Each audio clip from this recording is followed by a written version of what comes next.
हम मरते तब है जब हम देह को अपना मानते हैं, ठीक है, तभी हम मरते हैं ना। अगर हमने देह को अपना नहीं माना तो हमें मरने का भी भय नहीं होगा।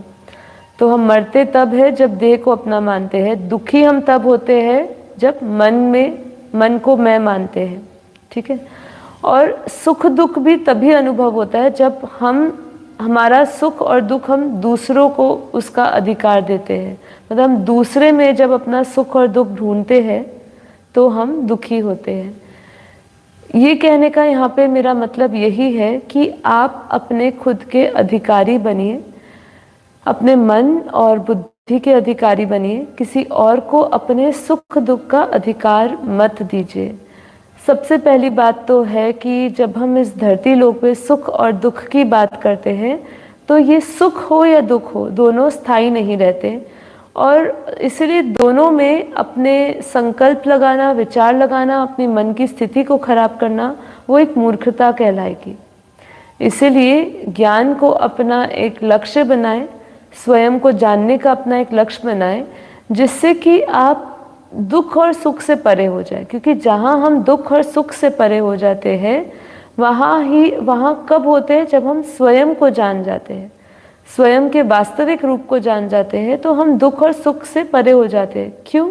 क्योंकि जो स्वयं को जानना वाली जो सत्ता है वो शाश्वत है, वो हमेशा सत्य रहने वाला है। तो इसीलिए सुख दुख से परे, ना मन को मैं माने ना देह को मैं माने। देह को मैं मानना बंद हो जाएगा तो मरने का भय खत्म हो जाएगा। मन को मैं मानना बंद हो जाएगा तो दुख से परे हो जाएंगे। और सुख दुख से परे होना है तो दूसरों को अपना सुख दुख मत सौंपे, ठीक है। जब तक हम दूसरों में अपना ध्यान बनाए हुए हैं तब तक सुख दुख है। जब दूसरों से हमारा ध्यान हटकर भीतर चला जाता है तब वहाँ पे परम आनंद ही परम आनंद है। हम सभी का अधिकार है, जो भी आत्मा है, हम सभी का अधिकार है कि हम आनंद से अपना जीवन व्यतीत करें, हम जीवन मुक्त बने। ये हमारा अधिकार है और ये अधिकार परमात्मा ने दिया है।